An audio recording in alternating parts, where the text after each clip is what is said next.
friends, and welcome to another spring garden tour. My name is Hila. I love to do homemaking content and I love gardening. I have a medium-sized garden in the north of England, which corresponds with the USDA zone 8, 9. So I thought I'd start off today with the seedlings because I have a little bit of a saga going on. I got these new trays that had the lights on them that you would turn on. But unfortunately, I thought that it would stop them from getting leggy. And yet here we are. They have come out super leggy. I mean, look at this old geezer over here. But look, I've already got the first set of proper leaves coming out. And this is courgette. Golden. So we're going to have to see. We have other seedlings that are in the greenhouse, but these are the ones that were indoors. About 50% of them have germinated so far, but we'll have to see. Right, let's go outside. It's a cold day today. Okay, so I've been doing some gardening earlier today. It's really cold and windy, which is really quite annoying, but it is what it is when you're gardening. So one of the first things that I did was I changed over the hanging basket.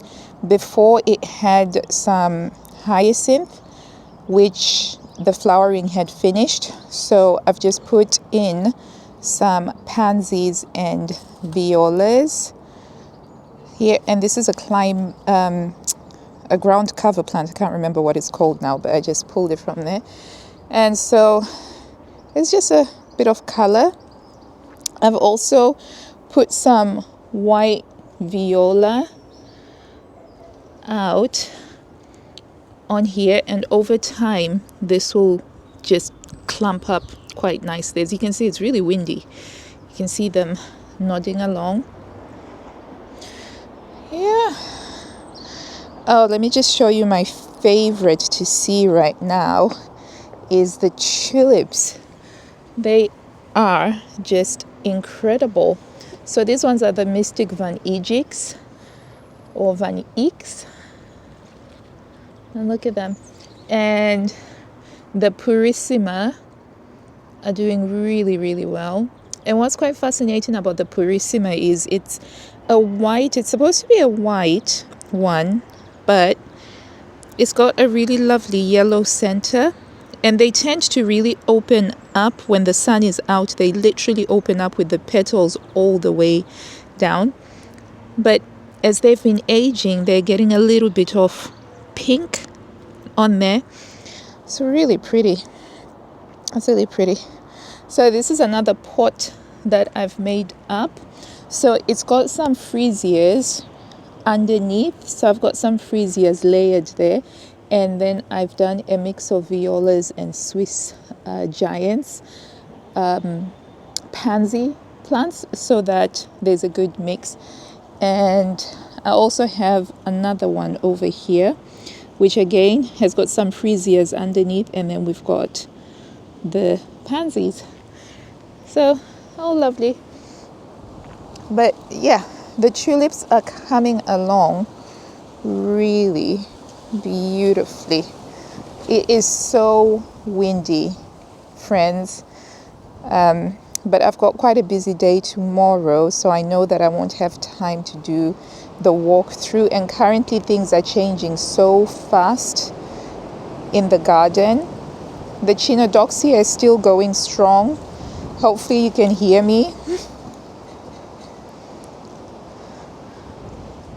And we've got some more. These ones are apple dons. And the hyacinths are on their last legs now. But the white Chinodoxias are still going strong. So these ones are also called Glory of Snow, by the way. That's their common name. But yeah, this has just been such a lovely thing to see in the morning when I open the curtains. And then if we go over here, we have the camellia bush, which has got the lovely red camellias coming out. It's all quite there. Now, the biggest eyesore, unfortunately, That means that I haven't been able to enjoy the garden as much as we could do. Is they've knocked down the wall, as I mentioned last time, and they've put up the scaffolding. They've cut down a lot of the plants and the mature trees and shrubs that were along that wall, such that it's a little bit upsetting, but I'm just trying my best to make the best of it, because there's nothing we can do about it. But hopefully they will be recovering the damage that they've done. So they cut off all of the ivy, which is all the way down there. Yeah. And all of my sedums and campanulas have just been trampled on. But moving on, over here, the daffodils are coming along so beautifully. Loads of yellow, loads of some lovely yellow spots of color. They're struggling though with the wind. And the cherry tree has done really, really well.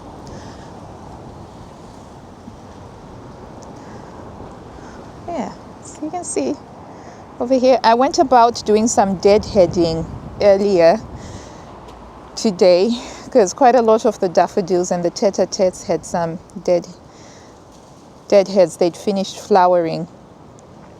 I also put a pansy in this little ornamental boot over here. And over on this section, I've got plenty of nodding daffodils, and the Erythema mauve's bowl is just beginning to show its lovely little purple flowers, which are giving such a nice contrast to the yellow. And at least over here, this sedum looks like it's doing well.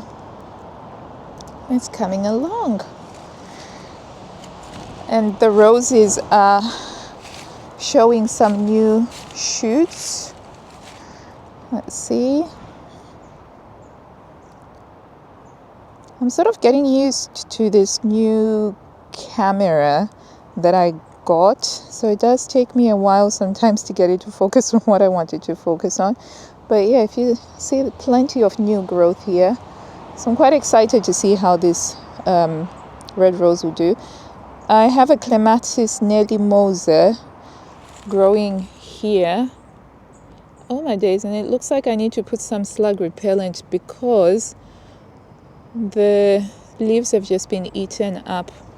But yeah, that's needlemosa, which is a really great one. Okay, what have we got? Oh, I've got another clematis over here that's coming out nicely. It's a very dainty clematis. It's Clematis supernova. So this will be its second year in situ. It's got these really lovely small leaves and really lovely small flowers. And yeah, the idea is that over the years it's going to take over this whole trellis. I'll just come down here. The raspberries, as you can see, the raspberry canes are coming along, as are the lovely little forget-me-nots with their twinkling blue eyes. See if we can get this camera to focus on them. Yeah, I do love forget-me-nots. And I love how they just give a lot of cheerfulness. Right, and then over in the garden here, the vegetable garden, I have planted out a wildflower meadow on this section, and I've got some onions over here. See, I put my little signs. Some of them are already beginning to sprout, and then I have some garlic, which, hey, can you see the green? That's beginning to come out.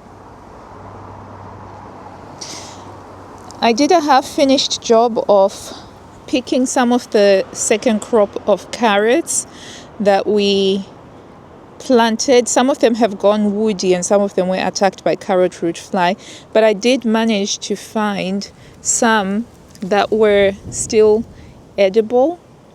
So that was fun, and they were so sweet and juicy.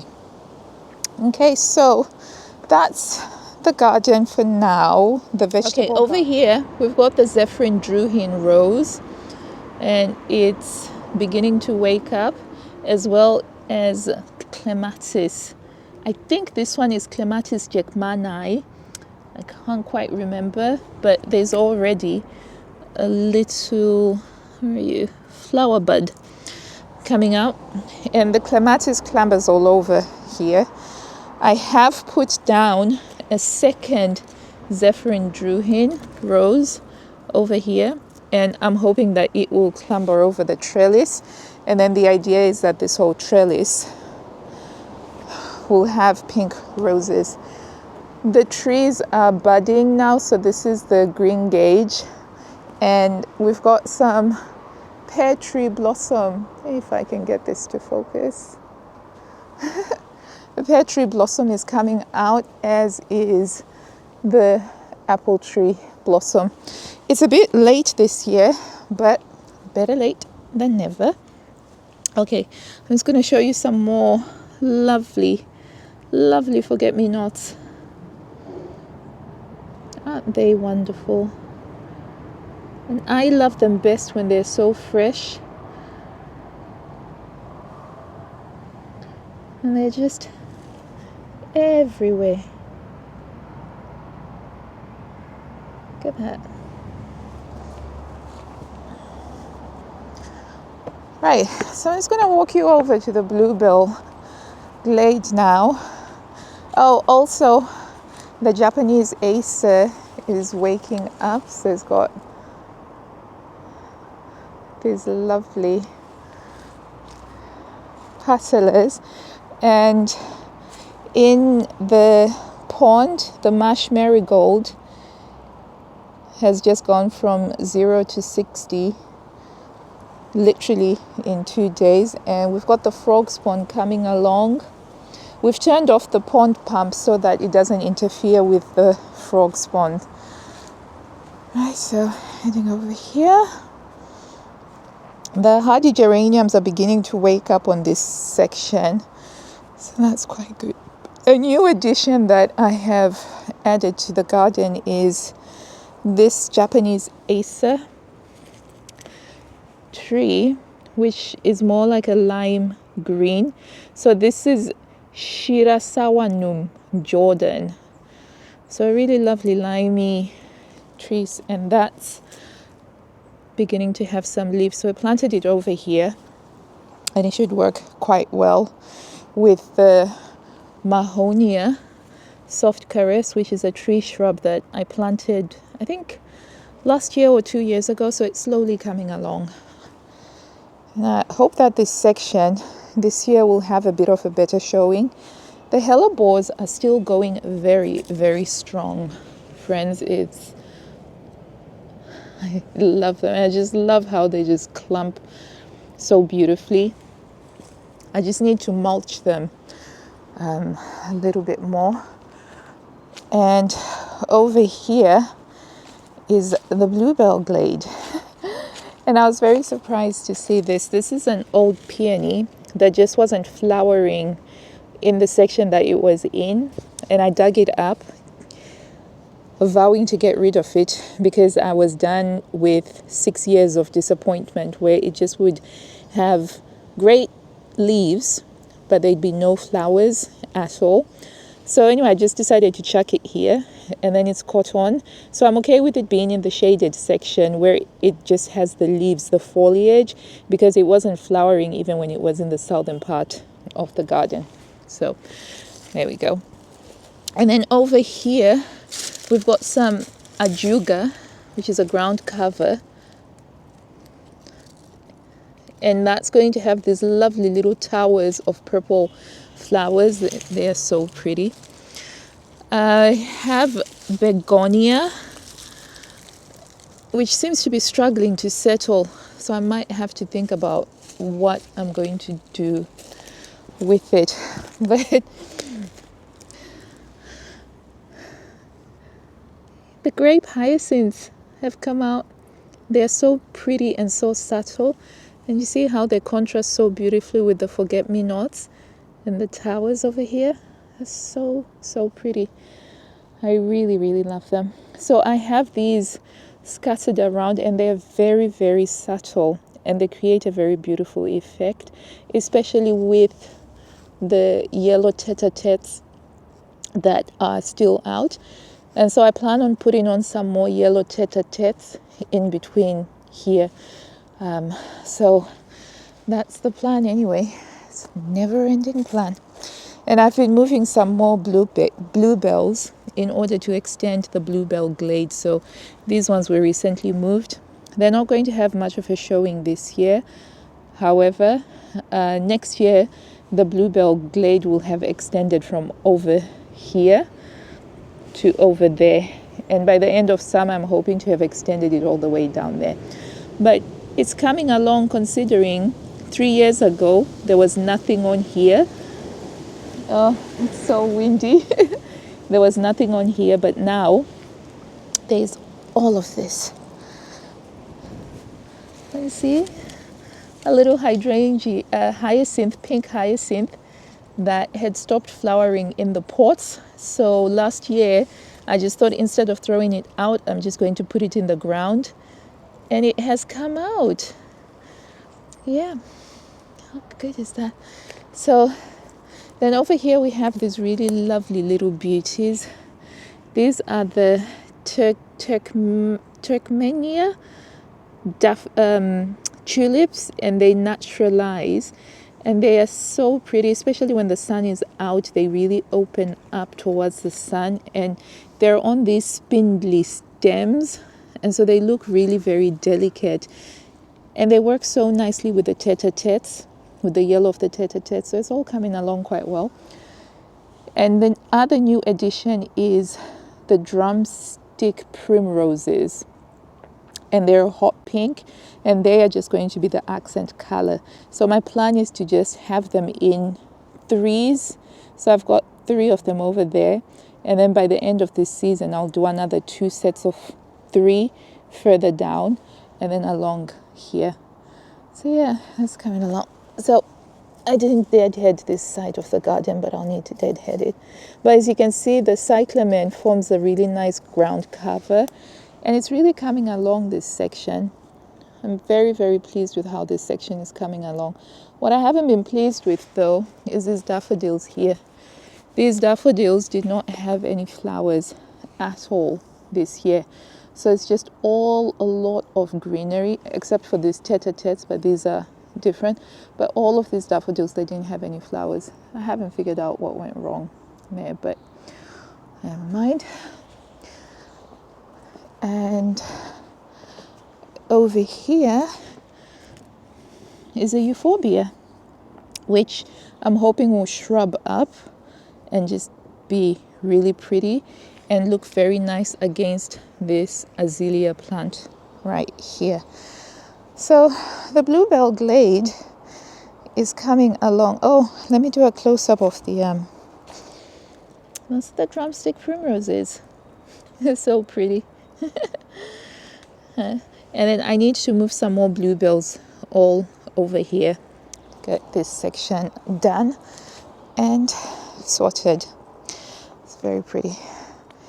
And this is the other section where, look at this euphorbia. Oh, it's doing so well.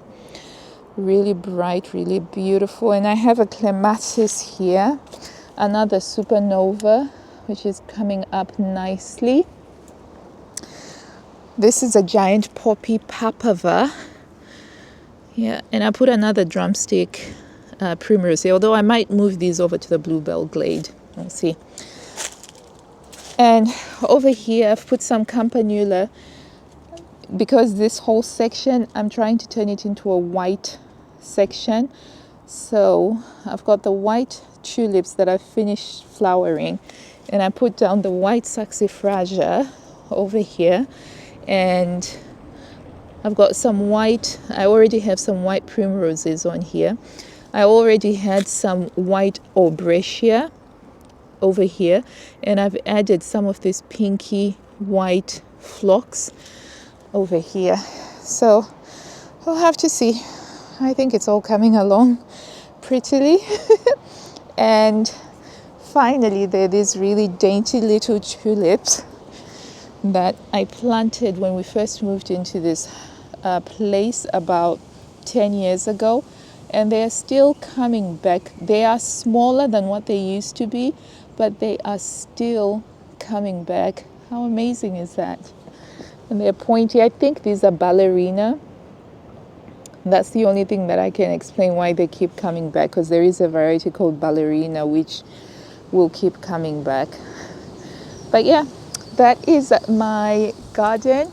It's really, really cold right now and quite windy, but the cherry tree has got some leaves and I'm hoping for some blossom, some cherry blossom in a bit. But yeah, thank you so much, friends, for coming along on this garden tour. I will see you on the next one, and until then, I wish you blue skies, health and happiness. I'm off to eat a sourdough bread now that just came out of the oven, and it is going to be delish.